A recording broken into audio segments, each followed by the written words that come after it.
சொன்ன விஷயம் செய்யாம சொந்தமா ஏதாவது யோசிச்சுட்டா கோவப்படுவாங்க. சொன்னது செஞ்சா போதும். போய் சொன்னா ரொம்ப கோவப்படுவாங்க. மிகப்பெரிய ஃபுடி. நீங்க எங்க எது நல்லா இருக்கும்னு சொன்னா அவங்களுக்கு தெரியும்.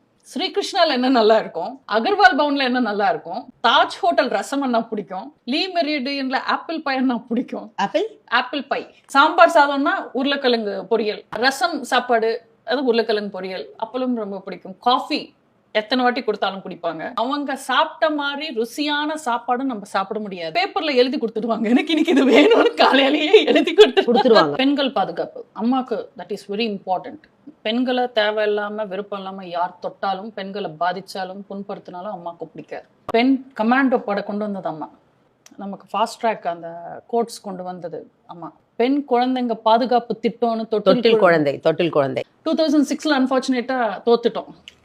நாங்கள் பிரச்சாரம் பண்ண முதல் எலெக்ஷனில் தோத்ததுக்கு அப்புறம் அம்மாவை போயஸ் கார்டனில் ஃபர்ஸ்ட் டைம் பார்த்தது எனக்கு ஞாபகம் இருக்கு. என்ன ஐடியா இப்போ ஃபியூச்சர் பிளான் நான் ஒரு படம் ப்ரொடியூஸ் பண்ண போறேன்.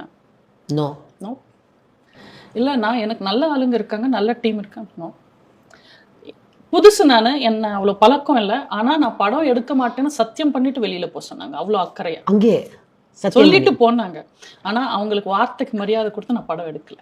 யார் பத்தியும் கவலைப்படாதீங்கன்னு சொன்னாங்க. உனக்கு நான் இருக்கேன். அந்த வார்த்தைக்காக எல்லாத்தையும் விட்டுட்டேன். இன்னைக்கும் அவங்களுக்காக தான் இருக்கு. மாஸ்டர் உங்களுக்கு நிறைய விஷயங்கள் வந்து சொல்லியிருப்பாங்க, மத்தவங்களை பத்தி சொல்லியிருப்பாங்க. இதோ எங்க அக்கா வாங்கின நேஷனல் அவார்ட் சர்டிபிகேட், ஒரு க்ளோஸ் அப் எடுங்க. அந்த அவார்ட் ரிசீவ் பண்ணும்போது இருக்கிற போட்டோஸ். இது நான் ஆங்கரா அவ ஆங்கரா எனக்கே தெரியல. நிறைய அவார்ட்ஸ் வாங்கியிருக்காங்க, ஆனா இதெல்லாம் டிஸ்பிளே பண்ண மாட்டாங்க. சரி, அதை விட நீ வாங்கினதுலயே அவார்டு பிடிச்ச அவார்டு? நான் ஆக்சுவலா பெரிய அவார்ட்ஸ் வாங்கல, சின்ன சின்ன அவார்ட்ஸ் தான் வாங்கியிருக்கேன். அவார்டுனாலே அவார்டு தாண்டி, சின்ன அவார்டு பெரிய 200 அவார்ட் வாங்கியிருக்கேன். எனக்கு பெருசா எதுவும் ஞாபகம் இல்லை. 200 அவார்டு வாங்கியிருக்கேன். ஓ, ஏதோ டான்சிங் ஆர் ஆக்ட்ரஸ். அது அப்போல்லாம் நிறைய பிஸி, நிறைய ஷோஸ் பண்ணுவோம். நம்ம ஷோஸ் பண்ணும்போது ஒரு அவார்ட் கையில கொடுத்துருவாங்க. ஆமா ஆமா, கரெக்ட். ஷோஸ் வந்து நம்ம நினைப்பாங்க எல்லாரும் ஷோ பண்றோம்னு, ஆனா நிறைய எத்தனை ஷோ நம்ம பண்ணிருக்கோம்னு தெரியும். ஆமா, நிறைய பேர் வந்து நம்ம எல்லாம் பணம் காசு சம்பாதிக்கிறதுக்காக ஷோ பண்றோம்னு நினைப்பாங்க. கலா மாஸ்டர் வந்து ஷோஸ் நடத்தி சம்பாதிச்சாங்கன்னு நினைப்பாங்க. பட் கலா மாஸ்டர் நிறைய ஷோஸ் வந்து சோஷியல் சர்வீஸ்க்காக பண்ணியிருக்காங்க. ஆமா, ஒன்னு எனக்கு நல்லா ஞாபகம் இருக்கிறது, நம்ம லண்டன்ல 3 ஷோ பண்ணோம். 3 shows. Rajiv sir, Rajiv Kumar sir show director.